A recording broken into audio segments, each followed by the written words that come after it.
Aujourd'hui, on continue avec l'examen d'évaluation qu'on a entamé la dernière fois, avec donc la deuxième partie.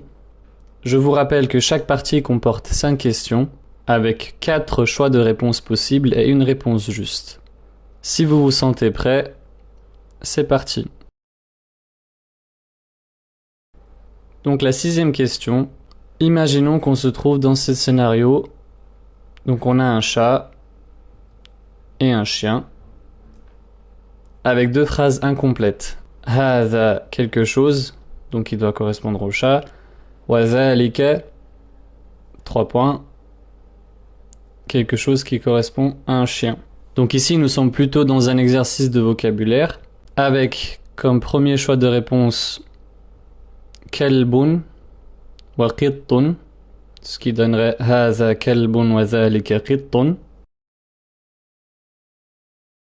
La réponse B, qittun wa dikun, ce qui donne hadha qittun wa zalika dikun.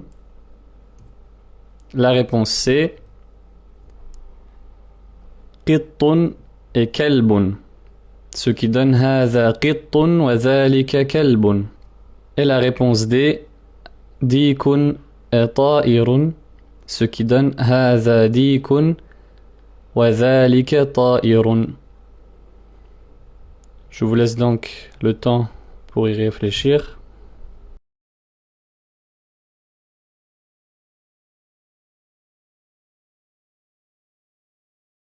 Donc, la bonne réponse est la réponse C.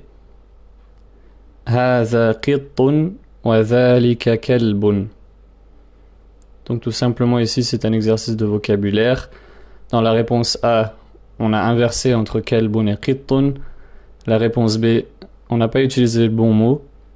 Et dans la réponse D, il n'y a aucun des mots qui correspond. Donc il n'y a que la réponse C qui correspond dans ce cas-là. On continue avec la question 7. Donc imaginons qu'on a un médecin et on doit poser une question pour laquelle la réponse en arabe c'est هذا طبيب. هذا طبيب. Donc parmi les réponses suivantes, il faut trouver la bonne question. Le choix A, ما هذا. Le choix B, أهذا. Le choix C, من هذا. Et la réponse D, من ذلك. Je vous laisse le temps d'y réfléchir.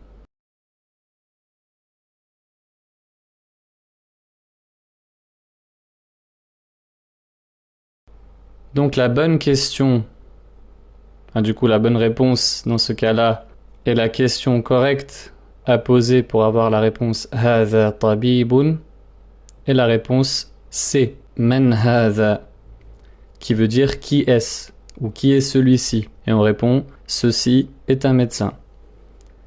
Alors pourquoi les autres sont fausses? Donc dans le cas de la réponse A, on a utilisé ma au lieu de men. Donc on a posé la question qu'est-ce que c'est? Et on a vu dans les leçons que ma est utilisé pour des choses qui ne sont pas douées de raison.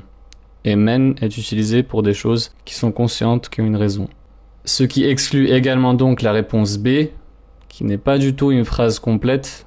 Ahadha, ça veut simplement dire est-ce que ceci, mais il manque un bout, donc cette question elle est totalement fausse. Et dans le cas de la réponse D, on n'a pas utilisé le bon nom démonstratif, puisqu'on a utilisé dhalika, mais qui ne colle pas avec la réponse ici, dans laquelle on a utilisé hadha. Donc le seul choix possible, c'est la réponse C. Men hadha. On continue avec la question numéro 8. Comme tout à l'heure, on se retrouve dans un exercice de vocabulaire. Cette fois-ci, on a un oiseau et un coq. Donc on doit compléter la phrase hadha quelque chose, wa dhalika quelque chose, avec comme choix de réponse les propositions suivantes. Le choix A, ta'irun et dikun, ce qui donne hadha ta'irun wa dhalika dikun. Le choix B, dikun jamalun, ce qui donne hadha dikun wa dhalika jamalun. Le choix C, Jamalun et Miftahun. Ce qui donne Hadha Jamalun wa dhalika Miftahun. Et le choix D, Dikun et Ta'irun. Ce qui donne Hadha Dikun wa dhalika Ta'irun. Je vous laisse 5 secondes pour y réfléchir. Et vous pouvez mettre pause évidemment.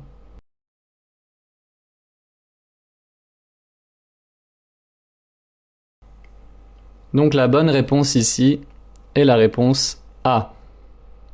Hadha ta'irun wa dhalika dikun. Donc encore une fois, il s'agit d'un exercice de vocabulaire. Donc ta'irun est un oiseau et dikun est un coq. Et on voit que les autres choix ne sont pas possibles tout simplement. Dans la réponse D, on a inversé entre les deux. Et pour les autres, les mots ne correspondent pas. Sauf dikun dans la B, mais jamalun ne correspond pas pour la deuxième phrase. Donc le seul choix possible reste la réponse A. On continue avec la question 9. Dans cette situation, quelqu'un pose une question, donc en montrant un lit quelque part au loin. Adhalika sarirun. Adhalika sarirun. Je ne vous traduis pas la question, mais à vous de deviner la réponse qui est correcte dans ce cas-là. Première réponse possible, Na'am, hadha sarirun. Deuxième réponse possible, Na'am, dhalika miftahun. Troisième réponse possible, La, hadha sarirun. Et la réponse D, Na'am, dhalika sarirun. Je vous laisse le temps d'y réfléchir.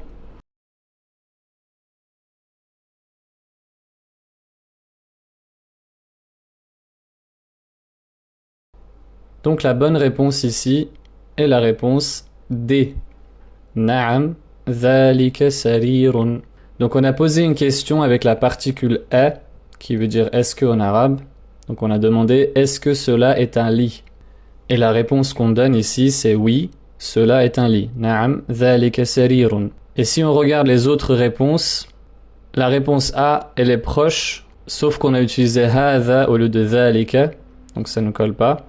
Dans la réponse B, on n'a pas utilisé le mot correct pour lit.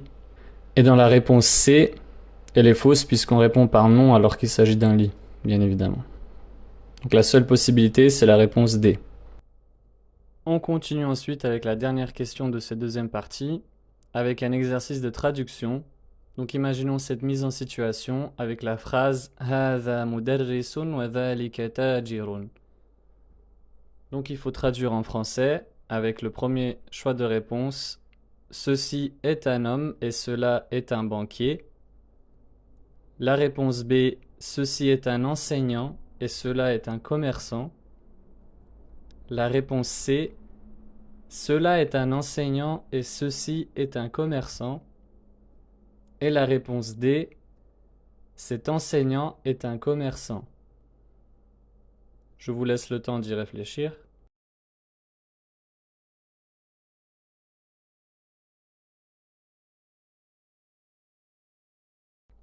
Donc la bonne réponse ici est la réponse B. Ceci est un enseignant et cela est un commerçant. Donc pourquoi la première réponse, donc on a une traduction qui est fausse puisqu'on a traduit par homme et banquier. La différence entre la B et la C, c'est que dans la C, on a mal traduit les noms démonstratifs. Donc on a commencé par cela et ensuite ceci. Et la réponse D est fausse puisqu'on n'a pas utilisé les noms démonstratifs. Et en plus de cela, il s'agit d'une phrase, d'une tournure de phrase qu'on verra très prochainement. Donc le seul choix de réponse est la réponse B. Ceci est un enseignant et cela est un commerçant. Encore une fois, n'hésitez pas à mettre vos scores dans les commentaires et à poser des questions si jamais vous avez rencontré des difficultés au fil de ces exercices. Et Inch'Allah, on se retrouve dans la prochaine vidéo pour la dernière partie de cet examen d'évaluation.